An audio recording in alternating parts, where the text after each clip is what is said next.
ఏపీలో కూటమి అధికారంలోకి వచ్చి 2 ఏళ్లు సమీపిస్తోంది. వచ్చే నెల 12 నాటికి 2 ఏళ్లు పూర్తి కానుంది. వైఎస్ఆర్ కాంగ్రెస్ పార్టీ అధికారానికి దూరమైన ఈ 2 సంవత్సరాల్లో ఆ పార్టీకి గ్రాఫ్ పెరిగిందా తగ్గిందా అంటే సరైన సమాధానం దొరకని పరిస్థితి.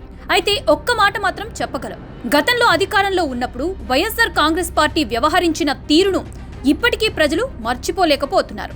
అదే సమయంలో కూటమి ప్రభుత్వం అభివృద్ధి చేసి చూపిస్తోంది. ముఖ్యంగా పారిశ్రామిక పెట్టుబడులతో పాటు అభివృద్ధి పనులను చేసి ప్రజల దృష్టి వైఎస్ఆర్ కాంగ్రెస్ పార్టీ వైపు మళ్లకుండా చూస్తోంది. అదే సమయంలో వైఎస్ఆర్ కాంగ్రెస్ పార్టీ గుణపాఠాలు నేర్చుకోలేదు, ప్రజలను ఒప్పించే ప్రయత్నం చేయలేదు, వారితో మమేకం కాలేకపోతోంది కూడా. అమరావతి రాజధాని అంశం వైఎస్ఆర్ కాంగ్రెస్ పార్టీకి నీడలా వెంటాడుతూనే ఉంది.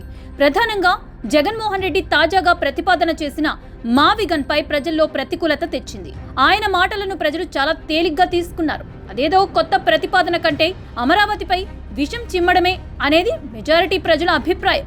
గతసారి టీడీపీ అధికారంలోకి వచ్చినప్పుడు అమరావతిలో గ్రాఫిక్స్ చేశారు అంటూ జగన్మోహన్ రెడ్డి చెప్పిన మాటలను ప్రజలు నమ్మారు. ఇప్పుడు కూడా అమరావతిపై పదే పదే ఆ తరహా ప్రచారం చేయటానికి ప్రజలు జీర్ణించుకోలేకపోతున్నారు.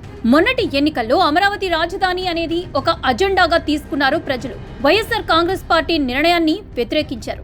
అయినా పదే పదే దాని జోలికి వెళ్లి ప్రజా వ్యతిరేకతను మూట కట్టుకుంటుంది వైఎస్ఆర్ కాంగ్రెస్ పార్టీ. జగన్మోహన్ రెడ్డి శాసనసభకు హాజరు కాకపోవటం సైతం ఆ పార్టీకి మైనస్. కేవలం ప్రతిపక్ష హోదా ఇస్తేనే ప్రజల గురించి సభకు వచ్చి మాట్లాడతాదని జగన్ చెప్పడాన్ని ఎవరూ హర్షించటం లేదు.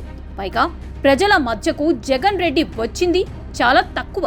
ప్రస్తుతం ఆయన తన సొంత పార్టీ నేతల అరెస్టు సమయంలోనూ వారి ఇళ్లలో పరామర్శలకు, వివాహాలకు మాత్రమే హాజరయ్యారు.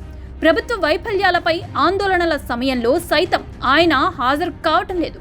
అది కూడా ఆ పార్టీ గ్రాఫ్ తగ్గించింది. పైగా స్థానికంగా కూడా ఉండటం లేదు.